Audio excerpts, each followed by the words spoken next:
De volta ao estúdio em Brasília, o Poder 360 conversa agora com o ex-presidente da Câmara dos Deputados, Eduardo Cunha. Presidente, muito obrigado pela entrevista hoje no dia das eleições. Eu que agradeço, é um prazer enorme estar com vocês. Vamos lá. Presidente, como é que o senhor avaliou esse resultado do primeiro turno, com Lula muito mais perto, apesar de, em primeiro lugar, muito mais próximo de Bolsonaro do que previam todas as pesquisas?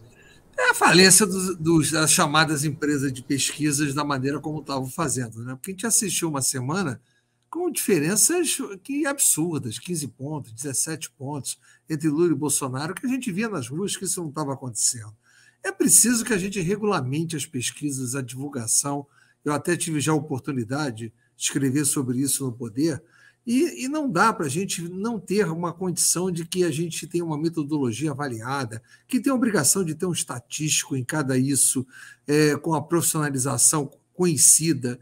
Não pode ser, tem que ser auditável, não pode ser hoje uma situação como está. É uma vergonha o que fizeram as empresas e os institutos de pesquisa nessa eleição. Praticamente uma manipulação para tentar criar na mídia uma situação de que vitória do Lula, e essa vitória não abafa, poderia ter acontecido. A gente viu como é que as ruas se movimentou nos últimos 3 dias na expectativa que o Lula pudesse ganhar no primeiro turno.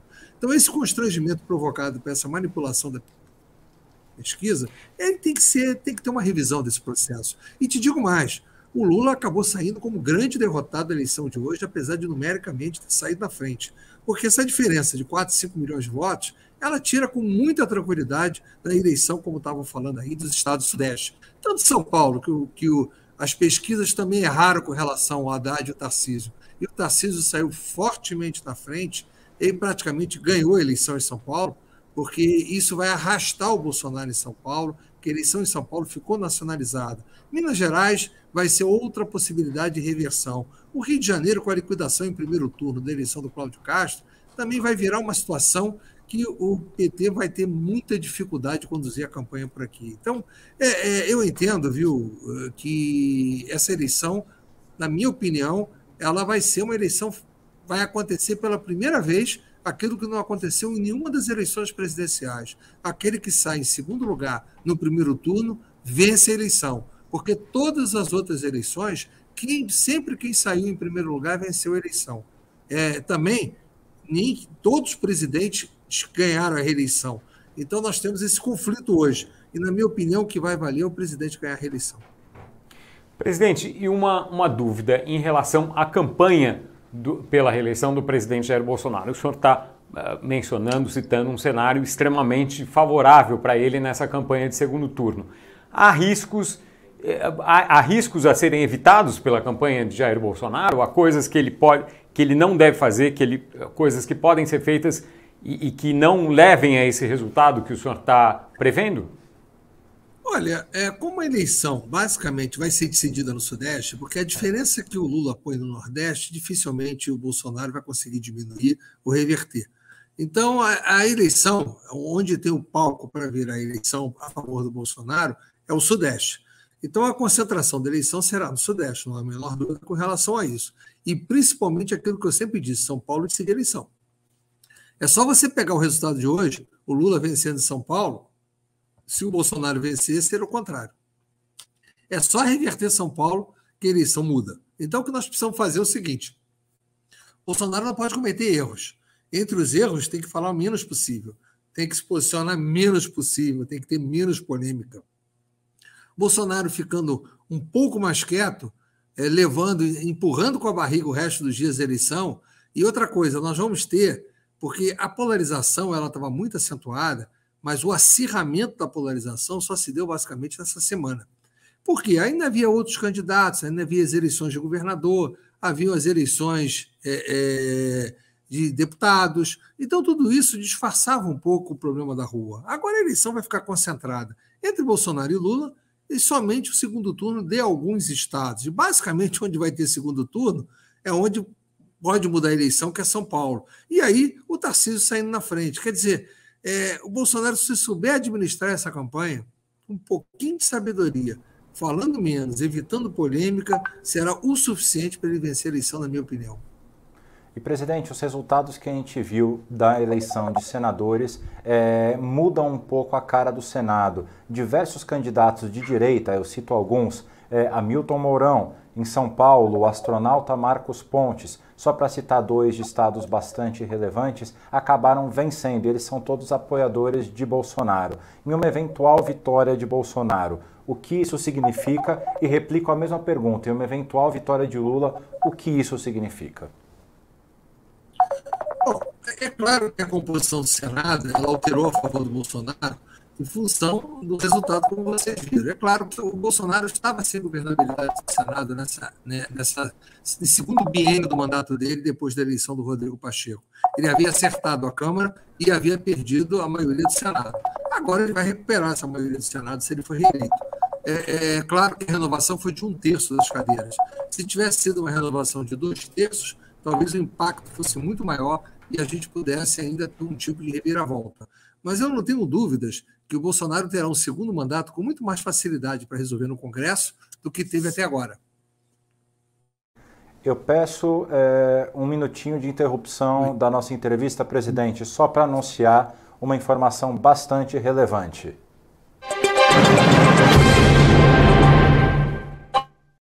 No Ceará, o petista Eumano de Freitas foi eleito. Opa, estamos tendo dificuldade aqui. Ceará. Eumano de Freitas, candidato do PT, foi eleito governador no primeiro turno com 53,8% dos votos válidos. Em segundo lugar, ficou Capitão Wagner, apoiado pelo presidente Jair Bolsonaro, com 31,6% dos votos. E o que é curioso aqui, Roberto Cláudio, que é o candidato do PDT, apoiado por Ciro Gomes, que ficou em quarto lugar nessa campanha, ficou em terceiro com 14% dos votos. Agora a gente volta para a nossa entrevista com o ex-presidente da Câmara, Eduardo Cunha. Presidente, desculpa essa breve interrupção, a gente só tinha que anunciar os resultados do Ceará. O senhor estava falando sobre... Você anunciou um resultado extremamente importante, porque foi uma derrota fragorosa do próprio Ciro Gomes, onde ele ajudou a fundar ainda mais a candidatura dele e com essa situação. E repare bem, nós tivemos uma reversão do resultado da eleição do primeiro turno, mesmo com a desidratação esperada do Ciro e a provável migração dessa desidratação em favor do Lula. Ou seja, a diferença ainda era muito menor do que se falava, porque certamente o Lula ganhou uns 2, 3 pontos em cima do Ciro Gomes nesses últimos dias. Isso tudo só nos leva a que a pesquisa ainda estava muito mais errada do que estava. E o Ciro provou aí, com essa derrota que ele teve fragorosa, que ele fragmentou o seu próprio grupo político no Ceará, ou seja, ele sepultou a possibilidade de poder dele, seja nacional, que já não tinha, e agora no próprio estado dele. Ou seja, foi uma grande derrota do Ciro Gomes.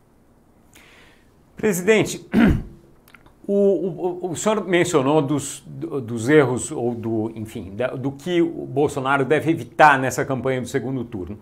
Uma coisa em que ele insistiu muito, não ao longo de toda a campanha, mas em determinados momentos, foi em relação à confiabilidade da urna eletrônica. Oi? Continua. Foi em relação à confiabilidade da urna eletrônica.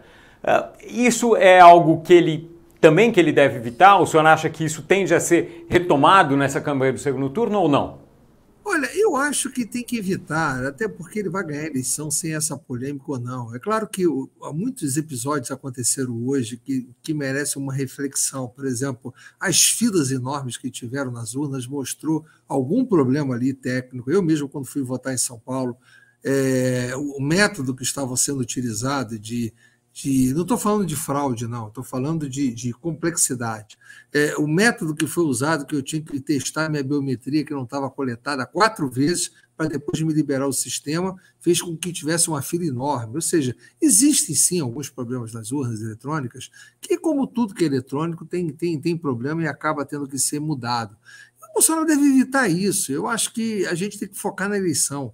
Ele deve evitar ficar nesse tipo de polêmica que não acresce nada. Agora, nós temos eu estava começando a dizer, quando houve aquela interrupção, o que acontece? Agora nós vamos ter um tete-a-tete, ou seja, está todo mundo fora da eleição de governador praticamente, todo mundo fora da eleição de deputado e de senador. vai ser um foco direto entre os dois. Esse foco direto, os debates diretos, os programas diretos, eu prevejo que vai, além de ser uma coisa muito mais acirrada, vai ser uma pancadaria que não tem tamanho. Eu acho que o Bolsonaro deve evitar, fora as pancadarias que já vai se ter no confronto com o próprio Lula, de ter confronto com a sociedade que pode elegê-lo. Então, cada vez que ele vai falar sobre coisas que não têm a ver com o futuro, com as propostas, ou para discutir o que aconteceu no Brasil, você vai ter um desvio da meta. E o eleitor que vai definir essa eleição, esse eleitor que vai migrar que o voto dele para o Bolsonaro, esse eleitor não está querendo muito saber dessa confusão.